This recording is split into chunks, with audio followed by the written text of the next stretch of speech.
I've been playing Valorant for a long time.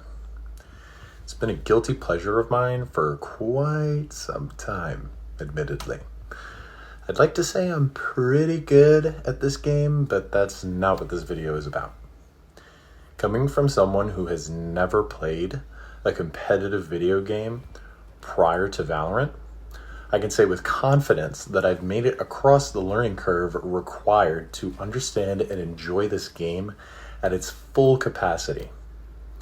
Given how long it has taken for me to do so, the question then arises, is Valorant beginner friendly? First of all, what even is Valorant anyway? And what am I even talking about? Valorant is a first-person, tactical, 5 versus 5, online multiplayer first-person shooter game. In short, attackers fight against defenders in a round-by-round system. Players choose unique characters called agents who have unique abilities to them. Attackers attempt to plant a bomb, otherwise known as the spike, while the defenders try to deny the spike from being planted or defuse the spike if it already is planted, prior to its inevitable explosion. Oh good. Oh good.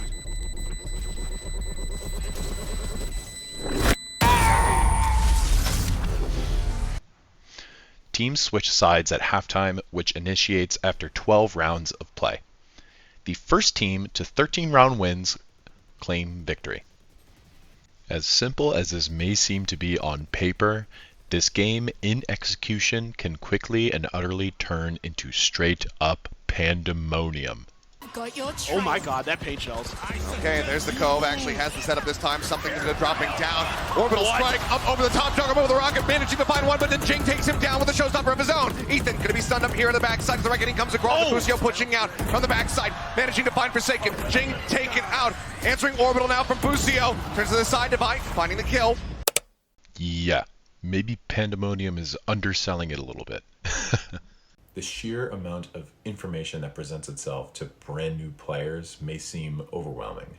However, Valorant developers within the past year have took note of the amount of updates and changes that have happened to the game, and in order to encourage new player retention, they created an in-game tutorial that automatically launches upon the start of a new account. Now, in order to accurately interpret the effectiveness of Valorant's tutorial for its newer players, I need to have a new player. Luckily, I've got the perfect solution. Mr. Guinea Pig, I need you. What? When coming up with this project idea, I found my father to be the perfect test subject. In his 55 years of living, my father has not once played Valorant, unsurprisingly. Good for him. Not one bullet fired, not one ability used, not one ultimate casted, nothing. Zip, nada. So, naturally, what I thought to do was I took my father to my PC, created a brand new account for him, and decided to simultaneously psychoanalyze both the tutorial itself and my father's gameplay as well. Upon further inspection, I was surprised to see my dad do as well as he did. Although my dad initially struggled with the controls and had to periodically look down at the keyboard to remember which buttons to press, the outlines and instructions provided were just about enough for him to be able to complete the basic training all by himself. Only hitting headshots, which is the key to winning the majority of the gunfights in the game. Some interesting psychological learning concepts and principles were displayed in the tutorial as well. Whether intended or not, witnessing my father learn, adapt, and apply new knowledge was fascinating to witness as a longtime player myself. Bias aside, what's the final verdict? When it comes to how well the basic training is in Valorant, well, there are definitely some pros and cons. Let's start with the pros. Effective methods of classical conditioning are displayed with the directional arrows and highlighted areas. Classical conditioning occurs when an associated stimulus triggers a reflexive response.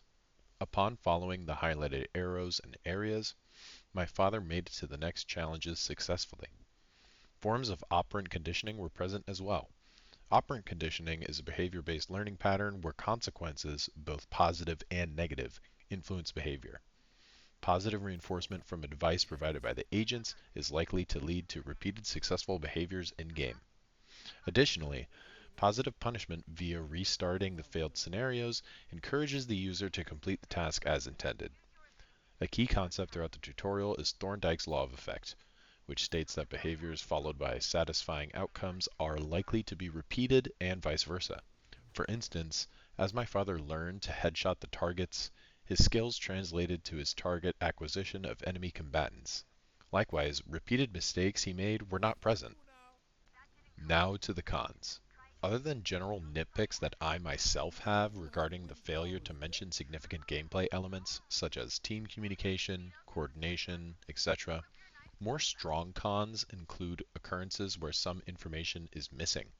An example of this is how my father got confused on how to change weapons to his knife after being verbally prompted to do so, without any visual prompt explaining how to do so. Additionally, Albert Bandura would be disappointed with this training, as this social learning theory is entirely absent from this basic training. Bandura's social learning theory proposes that people learn via observing others and their behavior. Much of this is the same with a game as complex and tactical as Valorant. Key gameplay elements are learned best by following the modeled behavior of top players. The failure to incorporate an effective model of behavior to playing only hurts new players and their confidence levels. Overall, there are definitely some improvements that Valorant's development team can make to better enhance the steep learning curve that new players experience. Is there any place better than the basic training that can teach players what to do and how to do it well? I think we both know the answer to that. Thanks for watching.